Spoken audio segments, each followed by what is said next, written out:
This is the 7th and last day of the November-December 93 7-day retreat in Springwater.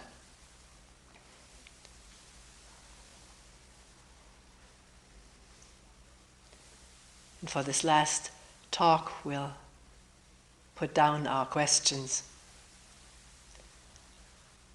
and just listen to the readings of some sages and poets of the past and of the present. Some of you have heard these selections many times over, but so far I've never received any complaints about it. On the contrary, people love to hear it afresh.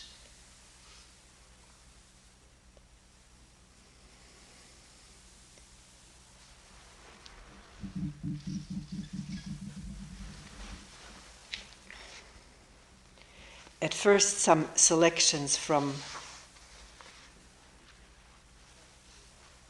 the Zen teaching of Wang Po, translated by John Blofeld, recorded by his disciple, Wang Po's disciple, Pei Su, around 1,000 years ago in China. Wang Po was a Zen teacher. Pei Su was the governor of the province where he was teaching. He actually was instrumental in building a monastery for him. He was his disciple. He was also a Buddhist scholar and wrote down these talks and dialogues.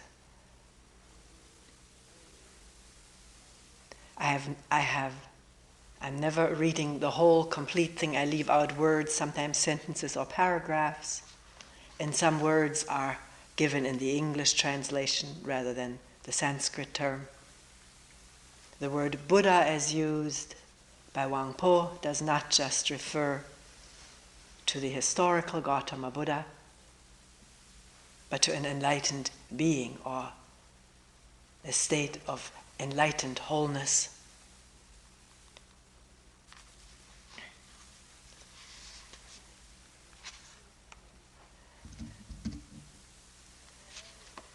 The Master said to me,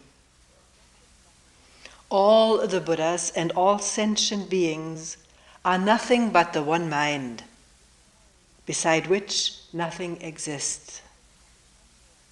This mind, which is without beginning, is unborn and indestructible. It does not belong to the categories of things which exist or do not exist, nor can it be thought of in terms of young or old. It is neither long nor short, big nor small, for it transcends all limits, measures, names, traces, and comparisons. It is that which you see before you. Begin to reason about it, and you at once fall into error. It is like the boundless void which cannot be fathomed or measured. This one mind alone is the Buddha, and there is no distinction between the Buddha and sentient beings, except that sentient beings are attached to forms and so seek externally for Buddhahood. By their very seeking, they lose it, for that is using mind to grasp mind.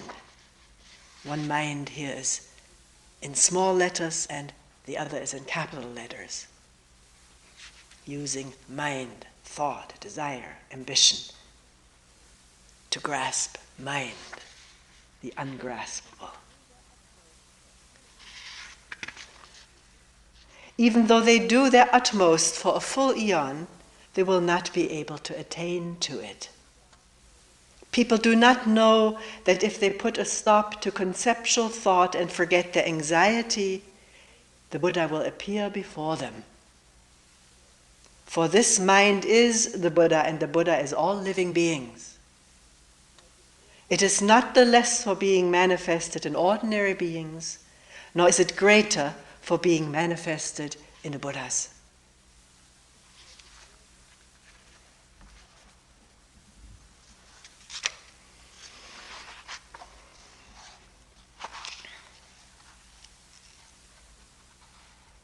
Here is a dialogue 1,000 years old. Questioner: what is the way and how must it be followed? Wangpo: what sort of thing do you suppose the way to be that you should wish to follow it? Questioner: what instructions have the masters everywhere given for meditation practice and the study of the truth? Wangpo: words used to attract the dull of wit are not to be relied on. Questioner: if those teachings were meant for the dull-witted, I have yet to hear what truth has been taught to those of really high capacity. Wangpo: if they are really people of high capacity, where could they find people to follow? If they seek from within themselves, they will find nothing tangible. How much less can they find a true teaching worthy of their attention elsewhere? Do not look to what is called the truth by preachers, for what sort of truth could that be? Questioner: if that is so, should we not seek for anything at all? Wangpo: by conceding this, you would save yourself a lot of mental effort. Questioner: but in this way everything would be eliminated. There cannot just be nothing. Wangpo: who called it nothing? Who was this fellow? But you wanted to seek for something. Questioner: since there is no need to seek, why do you also say that not everything is eliminated? You see the logic. If there's nothing to seek, there is nothing. That's what the questioner imagines. And Wangpo says, not to seek is to rest tranquil. Who told you to eliminate anything? Look at the void in front of your eyes. How can you produce it or eliminate it? The void here not referring to empty space, but the rain and fog and hills and trees and brown meadows, without knowing or naming or reacting, liking or disliking. Then what is it? Look at the void in front of your eyes. How can you produce it or eliminate it? Questioner: do you mean that we should not form concepts as human beings normally do? Wangpo: I have not prevented you. But concepts are related to the senses, and when feeling takes place and concepts are formed, wisdom is shut out. Questioner: then should we avoid any feeling in relation to the Dharma, the true teaching? Wangpo: where no feeling arises, who can say that you are right? Questioner: why do you speak as though I was mistaken in all the questions I have asked your reverence? Wangpo: you are a man who doesn't understand what is said to him. What is all this about being mistaken? Questioner: up to now you have refuted everything which has been said. You have done nothing to point out the truth to us. Wangpo: in truth there is no confusion, but you produce confusion by such questions. What sort of true teaching can you go seeking for? Questioner: since the confusion arises from my questions, what will your reverence's answer be? Wangpo: observe things as they are and don't pay attention to other people. There are some people just like mad dogs, barking at everything that moves, even barking when the wind stirs among the grass and leaves.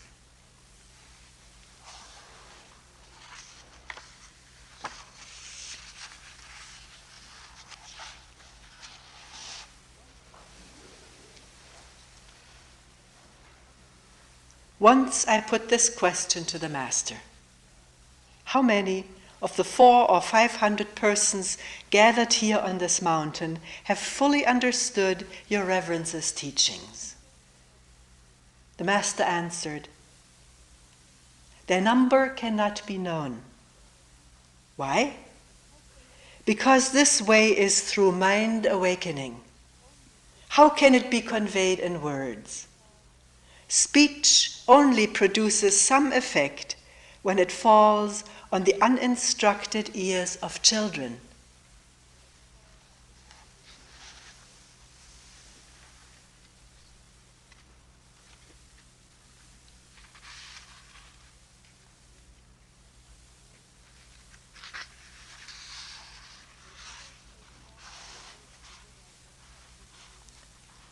Though others may talk of the way of the Buddhas as something to be reached by various pious practices and by scripture study, you must have nothing to do with such ideas.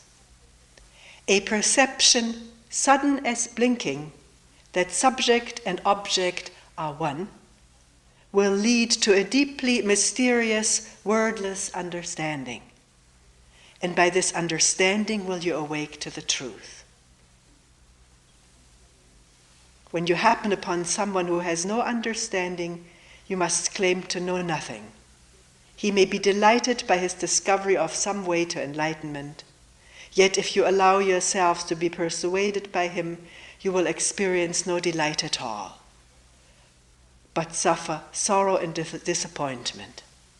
What have such thoughts as his to do with the study of Zen? Even though you do obtain some trifling method, it will only be a thought-constructed thing having nothing to do with truth. Your true nature is something never lost to you, even in moments of delusion, nor is it gained at the moment of enlightenment. In it is neither delusion nor right understanding. It depends on nothing and is attached to nothing. It is all-pervading, spotless beauty. It is the self-existent and uncreated absolute. Absolute meaning dependent on nothing. Ah, it is a jewel beyond all price.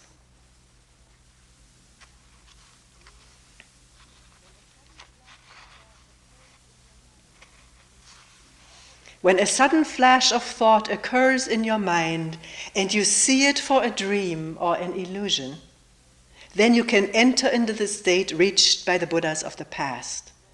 Not that the Buddhas of the past really exist, nor that the Buddhas of the future have not yet come into existence. Above all, have no longing to become a future Buddha. Your sole concern should be, as thought succeeds thought, to avoid clinging to any of them.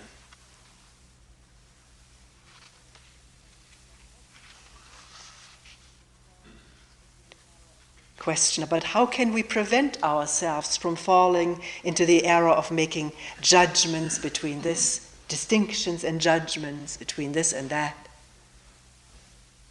Guangpo, by realizing that though you eat the whole day through, no single grain has passed your lips, and that a day's journey has taken you not a single step forward.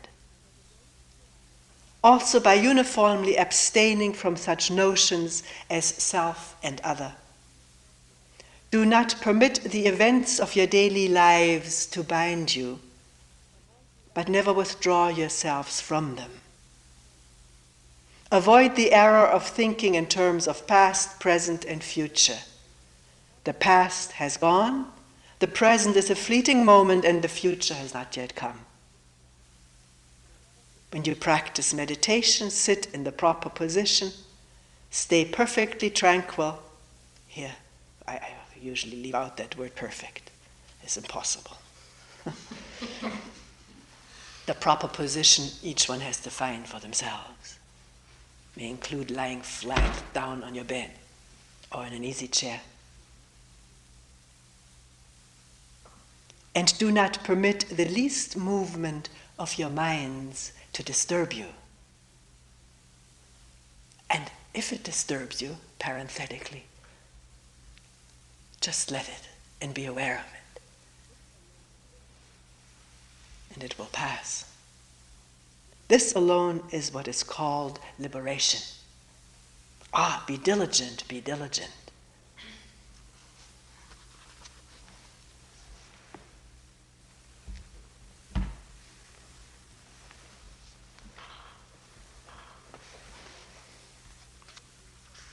We've talked a lot about sorrow in this retreat, and here is a very brief excerpt from Rainer Maria Rilke's letters to a young poet. This letter was written in Sweden in 1904. You have had many and great sadnesses which passed. And you say that even this passing was hard for you and put you out of sorts. But please, consider whether these great sadnesses have not rather gone right through the center of yourself, whether much in you has not altered, whether you have not somewhere at some point of your being undergone a change while you were sad. Only those sadnesses are dangerous and bad which one carries about among people in order to drown them out. Like sicknesses that are superficially and foolishly treated, they simply withdraw and, after a little pause, break out again, the more dreadfully, and accumulate within one and our life, our unlived, spurned, lost life, of which one may die.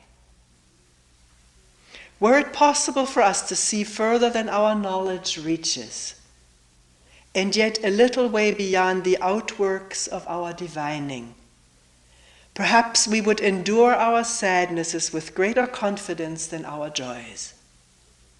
For there are moments when something new enters into us, something unknown. Our feelings grow mute in shy perplexity. Everything in us withdraws, and a stillness comes.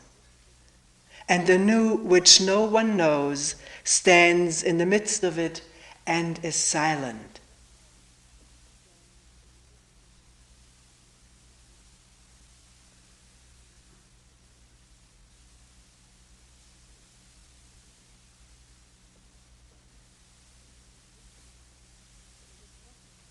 There's later just one sentence I will read.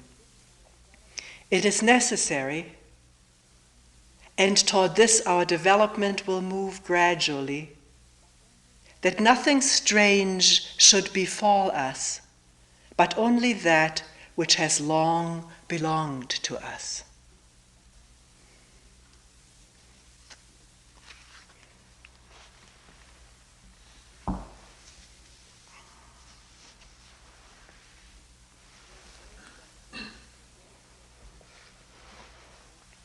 One robe, one bowl, the Zen poetry of Ryokan, translated and introduced by John Stevens.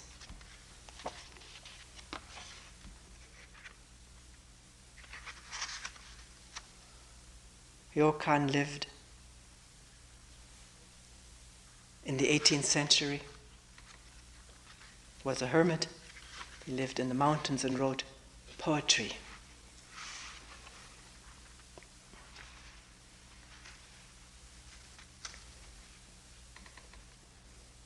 Most of these are winter poems. That's the beauty of this collection. You can change from spring to summer to fall to winter. There's always a poem. Fresh morning snow in front of the shrine. The trees Are they white with peach blossoms or white with snow? The children and I joyfully throw snowballs.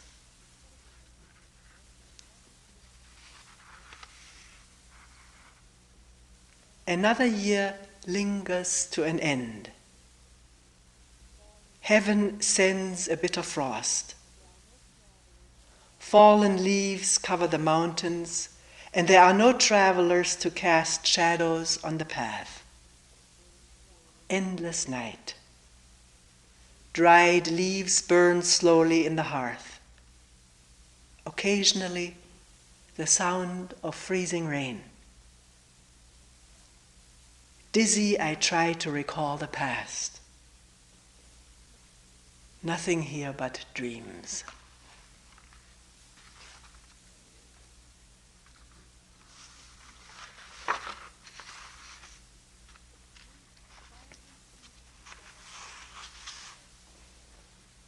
A 1,000 peaks covered with frozen snow, 10,000 mountain paths, yet no sign of human beings. Every day, only sitting. Sometimes the sound of snow blowing against the window.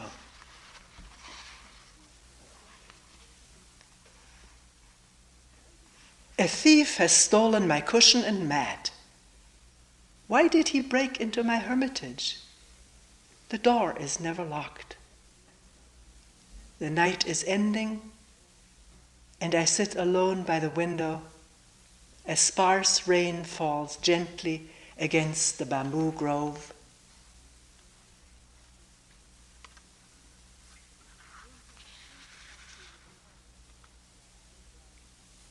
Drinking sweet sake with the farmers until our eyebrows are white with snow. Late at night, listening to the winter rain, recalling my youth. Was it only a dream? Was I really young once? The hour grows late, but the sound of hail striking the bamboo keeps me from sleep. Another blizzard, the mountains are covered with deep snow. From now on, news from the town must wait till spring.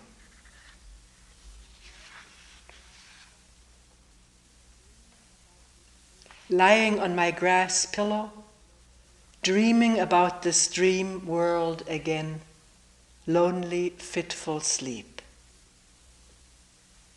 As I watch the children happily playing, without realizing it, my eyes fill with tears. Thinking about the people in this floating world, far into the night, my sleeve is wet with tears.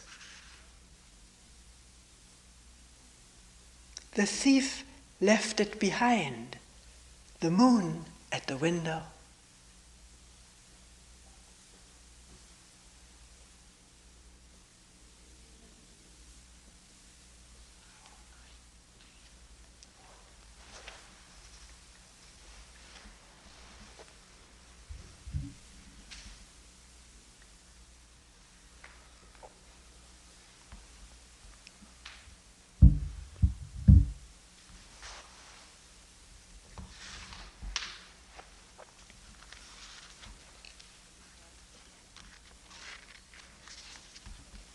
This is from a talk, question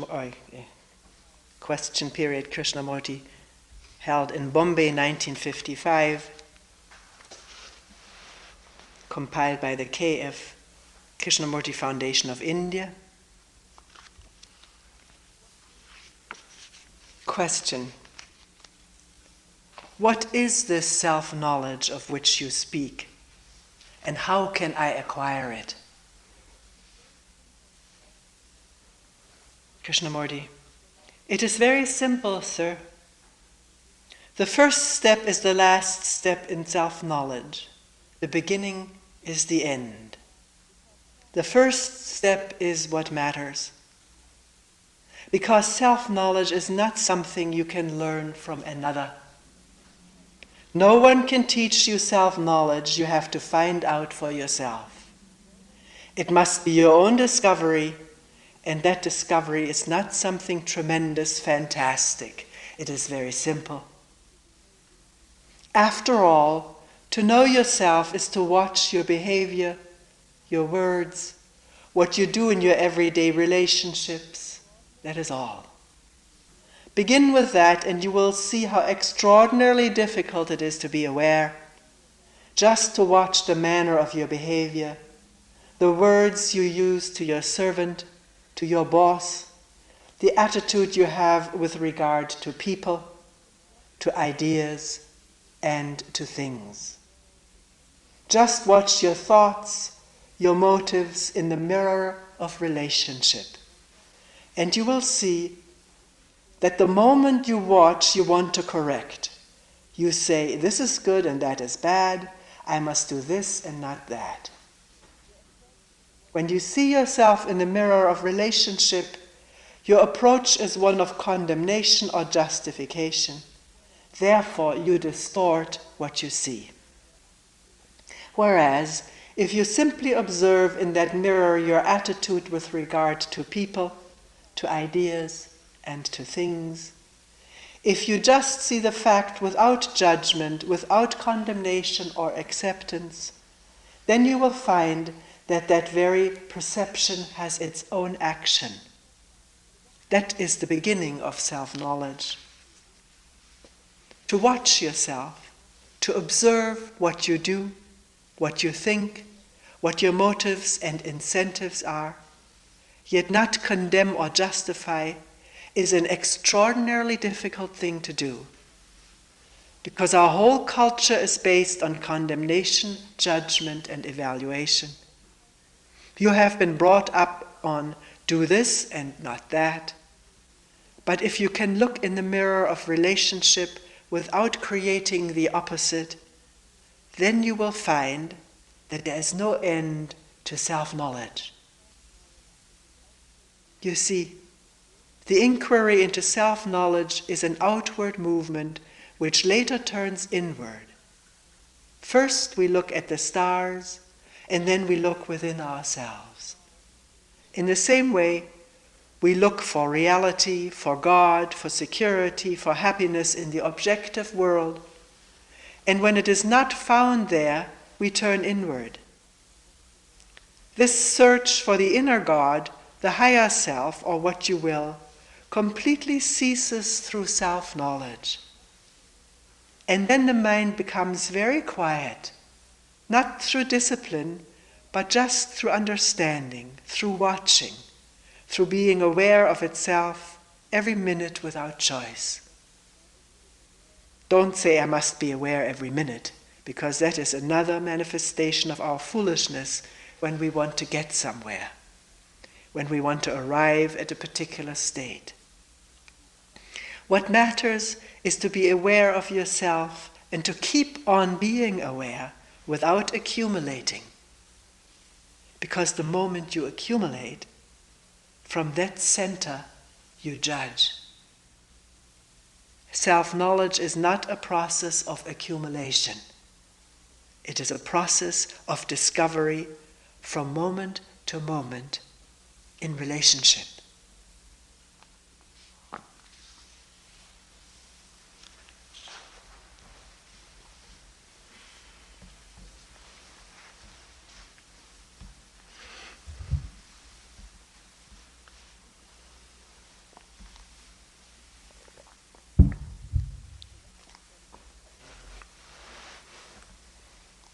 A selection from Being and Becoming by Vimala Thakur.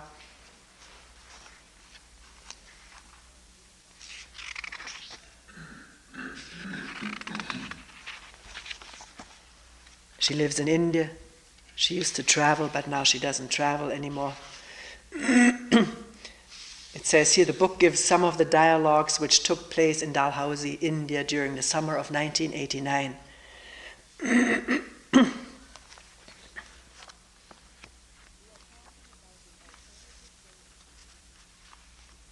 We are talking about an alternative way of living, which is a meditative way of living. Acquire knowledge, let it flow through you, let it be utilized in its relevant field without creating a knower. Creating a knower meaning thinking of oneself as the one who knows and all that goes with it. If we look at the roots of all human misery, we will find that misery is built upon our stupidity. We do not know how to relate to the structures and use them without identification, without creating a sense of authority out of them. Structures are not sacred, it is only life that is sacred. Patterns have no sacredness, whether you create them in the name of religion, spirituality, or politics. It is the pattern-free, structure-free, virgin dynamism of life that is sacred, that is divine. Wherever you have touched it with thought, you have manipulated it, you have structured it. It has a utility, but no sanctity. It has a utility, but no authority. An alternative way of living is feeding the brain and the system with all the knowledge, the techniques, without getting identified with it. It is only identification with the knowledge that creates the illusion of the knower. It is the creation of a knower that builds up your bondage. Knowledge itself has no power to bind you. It is the creation of the knower that is the obstacle. You have a beautiful, sensitive body, and the sensitivity gets into touch with its respective objects outside, and they bring sensations. Sensations are converted back to electric impulses, and the brain interprets them. It is a marvelous process of what you call experiencing. Contact with the outside world through the senses, which are very delicate, very tender. It is quite hard and arduous work to keep your sensual system pure, healthy, supple, and elastic. Let the experiences flow through the sensual system. Nothing wrong in a sensual sexual experience, but you create an experiencer and you get stuck in the experiencer and its likes and dislikes, its value structures, its preferences, its prejudices, its theories.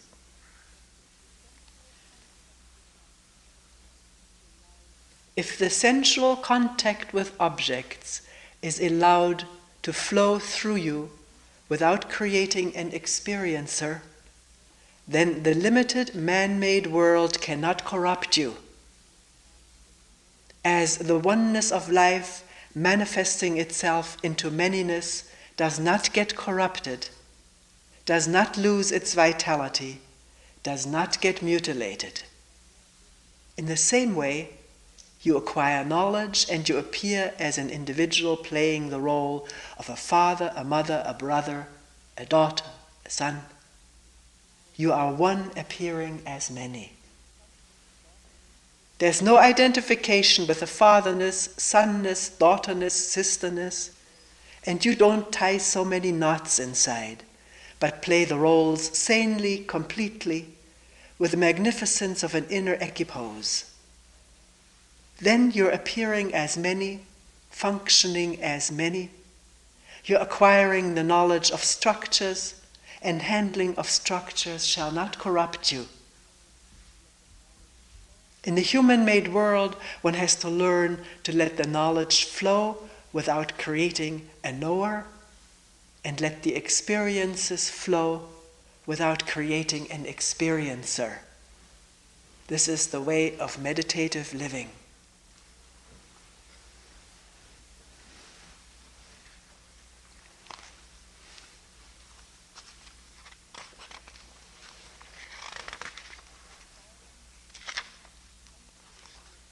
And later, silence is inner, unconditional freedom from the authority of the past.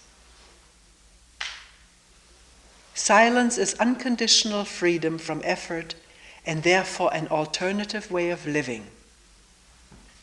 Meditation has no repetition at all. It is moment to moment. In the moment of relating, you are living. In the moment of aloneness, you are dying. It is living and dying, like inhaling and exhaling. To be alone is to die to the sense of being somebody or being something. Is not that the content of death and dying? To be alone is to die to the sense of being somebody, sinner, saint, holy, knowledgeable, respected, rich. To be alone is to die to being something according to the definitions of society, according to the value structure of religions. Physically isolating yourself may not lead you to the aloneness. It may or it may not.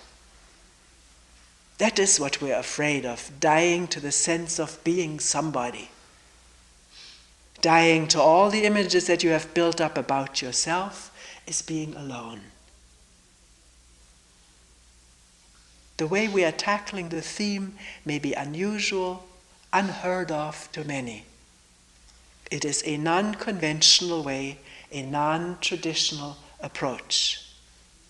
But I am really grateful that life brings you and me together.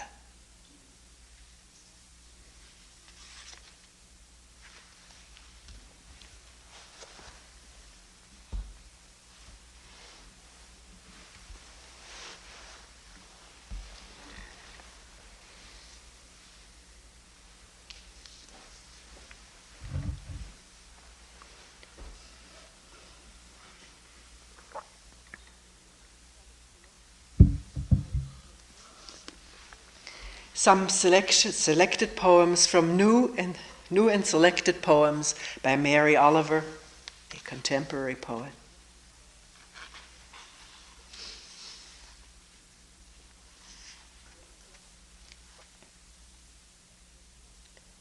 When death comes.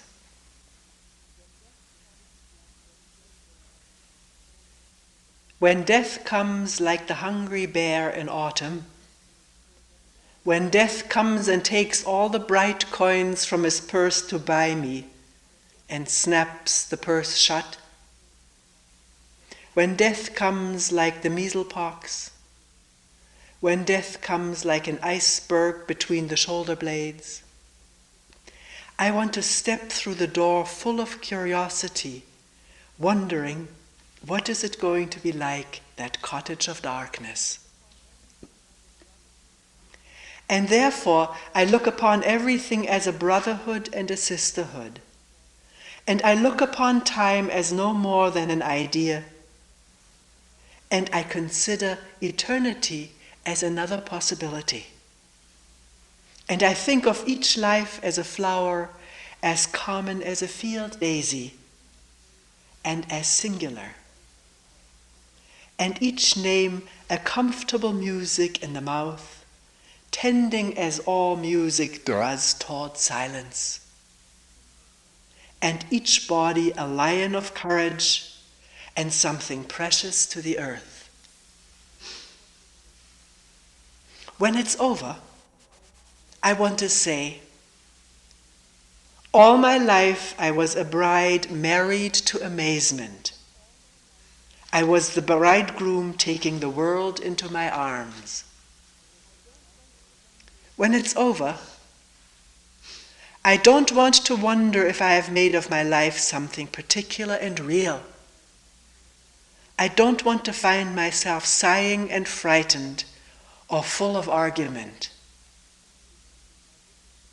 I don't want to end up simply having visited this world.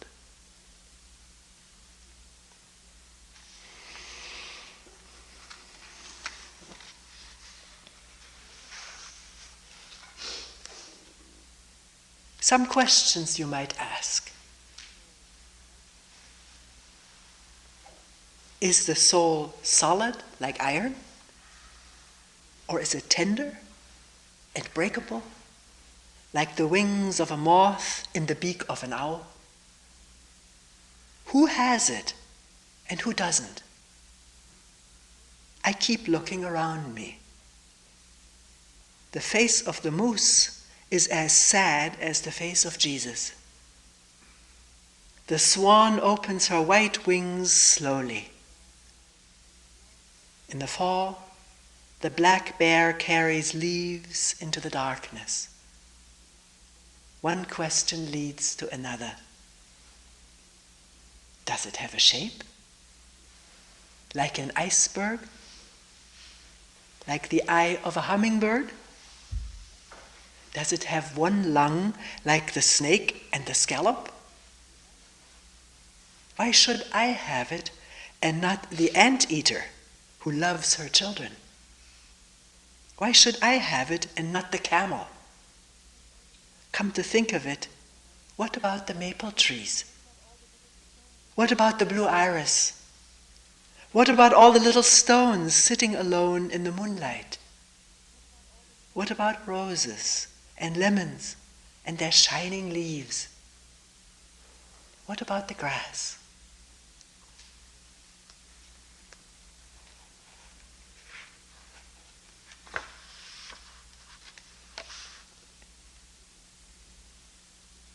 Singapore. In Singapore, in the airport, a darkness was ripped from my eyes. In the women's restroom, one compartment stood open. A woman knelt there, washing something in the white bowl. Disgust argued in my stomach, and I felt in my pocket for my ticket. A poem should always have birds in it. Kingfishers say with their bold eyes and gaudy wings. Rivers are pleasant, and of course trees. A waterfall, or if that's not possible, a fountain rising and falling. A person wants to stand in a happy place in a poem.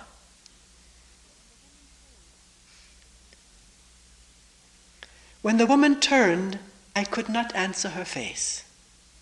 Her beauty and her embarrassment struggled together, and neither could win. She smiled, and I smiled. What kind of nonsense is this? Everybody needs a job. Yes, a person wants to stand in a happy place in a poem. But first we must watch her as she stares down at her labor, which is dull enough. She's washing the tops of the airport ashtrays, as big as hubcaps, with a blue rag. Her small hands turn the metal, scrubbing and rinsing. She does not work slowly nor quickly, but like a river. Her dark hair is like the wing of a bird. I don't doubt for a moment that she loves her life. And I want her to rise up from the crust and the slop and fly down to the river. This probably won't happen, but maybe it will. If the world were only pain and logic, who would want it? Of course it isn't. Neither do I mean anything miraculous, but only the light that can shine out of a life.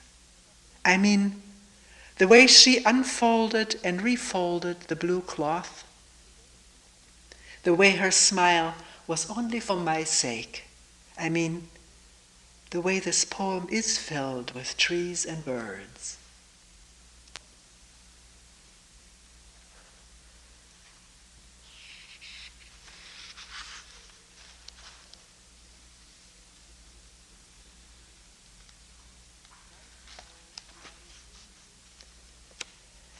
White owl flies into and out of the field. Coming down out of the freezing sky with its depths of light, like an angel or a Buddha with wings, it was beautiful and accurate, striking the snow and whatever was there with a force that left the imprint of the tips of its wings, 5 feet apart, and the grabbing thrust of its feet and the indentation of what had been running through the white valleys of the snow. And then it rose gracefully and flew back to the frozen marshes to lurk there like a little lighthouse in the blue shadows. So I thought, maybe death isn't darkness after all, but so much light wrapping itself around us, as soft as feathers, that we're instantly weary of looking and shut our eyes, not without amazement, and let ourselves be carried as through the translucence of mica to the river that is without the least dapple of shadow. That is nothing but light, scalding aortal light, in which we are washed and washed out of our bones.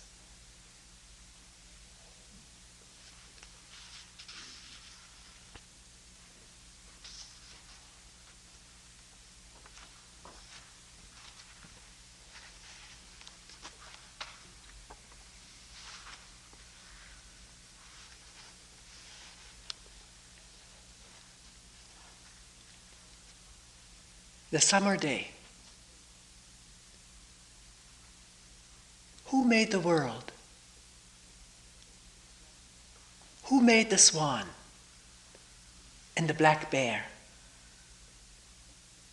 Who made the grasshopper? This grasshopper, I mean, the one who has flung herself out of the grass, the one who is eating sugar out of my hand, who's moving her jaws back and forth instead of up and down, who is gazing around with her enormous and complicated eyes. Now she lifts her pale forearms and thoroughly washes her face. Now she snaps her wings open and floats away. I don't know exactly what a prayer is. I do know how to pay attention, how to fall down into the grass, how to kneel down in the grass, how to be idle and blessed, how to stroll through the fields. This is what I've been doing all day. Tell me, what else should I have done? Doesn't everything die at last and too soon? Tell me, what is it you plan to do with your one wild and precious life?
We will end here for today.